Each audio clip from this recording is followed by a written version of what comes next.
afternoon, class. My name is Loretta, a member of the Academic Alliance that will be discussing mental issues and substance use among youths in our society.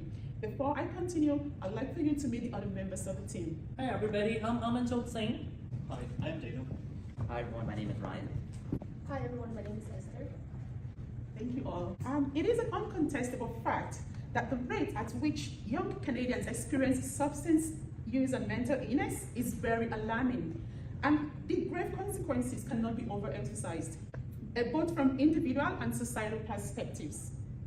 The Mood Disorder Society of Canada defines mental illness as a disorder in your thoughts, perceptions, and emotions, which generally affect our ability to make decisions and function to full capacity. And there are various forms of mental illness, which ranges from personality disorder, bipolar disorder, anxiety disorder, schizophrenia, and lots more. The issue has become a quagmire due to the high statistical reports emanating from this disease. In a CTV News report, a staggering 1.6 million youths are struggling with mental illness, and this has put a strain on not just the victims, but their families, the healthcare systems, and our community. Do you know that despite the alarming rate of this disease, Canadian youth are the most relegated in mental health care needs, with Blacks, Indigenous, and LGBTQ youths more disproportionately affected, and the accompanying phenomenological theories are stigma, racism, and discrimination being the lived experience of these marginalized groups and members of their family, according to a peer-reviewed article. I and members of my team are going to further acquaint you with the disturbing predicament in the areas of causes, impact, diagnosis, while incorporating philosophical approaches, cultural considerations, and nursing implications, with the possible solutions, for we are all affected one way or the other, especially now that we are all aspiring to become registered nurses. We'll be exploring the causes of mental health issues and substance use among young people. These are complex challenges influenced by a mix of biological, psychological, and social factors. Biological factors include things like genetic predisposition and brain chemistry. Some youth, especially those with a family history of mental illness or addiction, are naturally more vulnerable to these issues. Next, psychological factors. Trauma, high stress, or emotional instability can significantly increase a young person's risk. For instance, adverse childhood experiences such as abuse or neglect often lead to mental health disorders. In many cases, young people turn to substances as a way to cope with their emotions. On top of that, social factors like peer pressure, bullying, and lack of family support create environments that make it more likely for mental health struggles and substance misuse to occur. Another key issue is cultural stigma.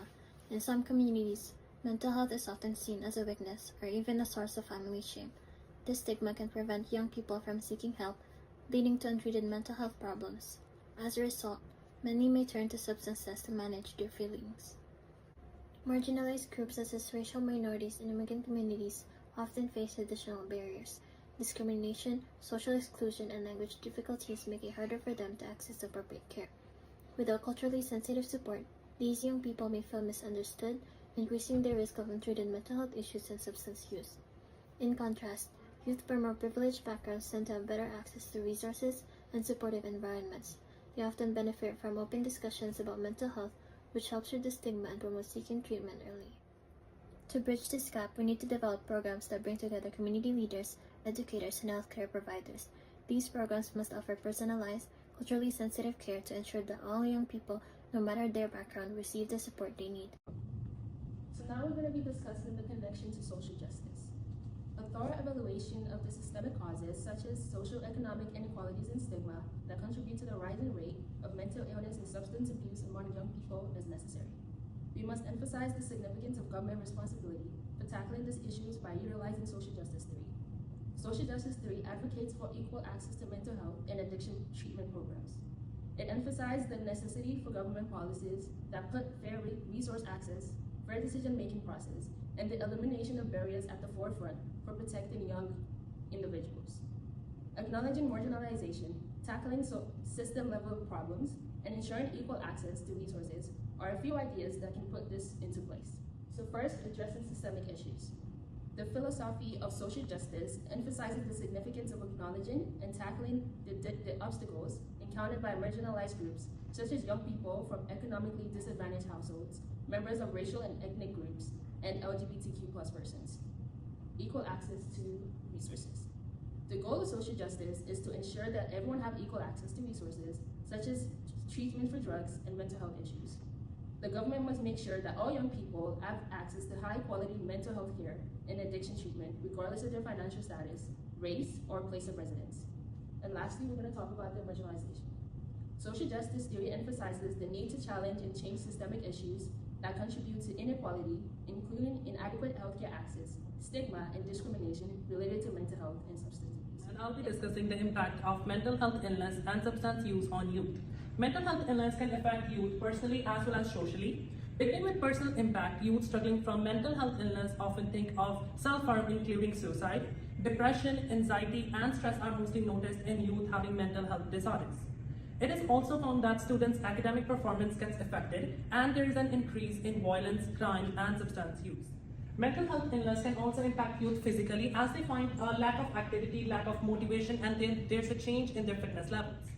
Talking particularly about the CTV report, it focuses on social critical theory to tackle the situation. Healthcare costs, community costs, and indirect costs are the major ones that needs to be addressed. So these costs include emergency department visits, family support, loss of income of parents, and lack of support from the society. It is also mentioned in the report that failing to address mental health illness can have a lifelong struggles, as it is more likely that children as adults will have mental health problems that will not only affect them but also affect the healthcare system as a whole. Also, the report concluded at the note that steps at political and government level needs to be taken to tackle the situation. The report stated if Canada invests in mental health care services and supports to reduce prevalence rate of anxiety and depression disorders to pre-pandemic levels, the cost would decrease from $4 billion to $1.5 billion per year, which will affect drastically to the country in an economic way. I'll be discussing the implications towards nursing involving healthcare. First thing I'll be talking about is emergency room visits, or in other words, ER. Substance abuse and mental health crisis frequently led to increased ER visits, which may not provide long-term solutions such as counseling, therapy, and support groups tailored to younger adults. Most often, ERs are not equipped to offer comprehensive mental health care, leading to repeat visits without addressing the root cause as to why. Another issue is the overuse of medications, more specifically many individuals with mental illnesses. Another issue is the overuse of medications. More specifically, many individuals with mental illnesses or substance abuse disorders are prescribed medications, but without the proper oversight, this can lead to dependency or misuse, which can then increase the substance abuse problems that arise on a daily basis. Focusing more on the treatment side of things, mental illness and substance abuse can lead to delayed treatment.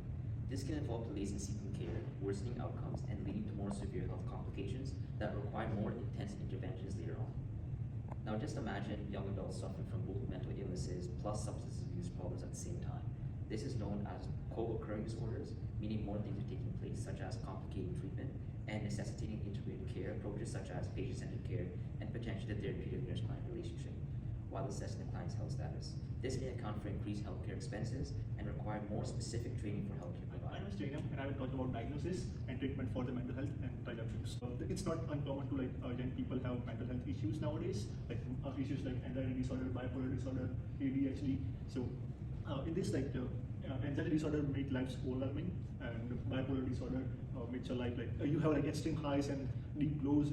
It has lots of mood swing in that. So ADHD adds to the struggle by making it hard to stay focused. So we do have diagnostic tools for that. It's not a blood test. We just do clinical interviews, behavioral assessment, and we do have some questionnaires like PHQ-9 and GAD-7, which help us diagnose mental health. So people who are suffering from mental health, they use drugs like alcohol and drugs to as an escape. But as we know, they just end up in a unending cycle of drug overdose and mental health issues, which makes things worse. This is known as substance abuse. This hijacks our brain dopamine system, which is also called brain pleasure system, and it is also called anhedonia, which is loss of pleasure. So many people faces this double-edged sword, using substance abuse as self-medication, but they just end up in a cycle which is not ending anywhere. And yeah, so that's importance of early diagnosis. We can prevent escalations, but when make it late, so the symptoms of drug abuse and mental health overlaps, and it makes it hard to diagnose. So for treatment, we do have some psychotherapy, CBT, DBT, and immunotherapy. So in this, we talk to professional. In CBT, it helps us change our negative thinking pattern to positive ones, and in DBT, it helps to manage our intense emotions. We also do have medications which will help in this, like antidepressants, mood stabilizers, and ADHD medications. And like for the drug abuse, it should be medically supervised because withdrawal symptoms for opioids and alcohol can seem worse. And it is followed by motivation interviews and 12-step programs, which like help people to overcome drug abuse, which can prevent it early by like awareness and school-based programs and public awareness campaigns. Because as we know, like nowadays we can't talk about mental health it's a stigma, so we can't like talk very freely about our mental health. But like we should like encourage people to talk about it because it's not a weakness to talk about mental health; it's actually a wiseness.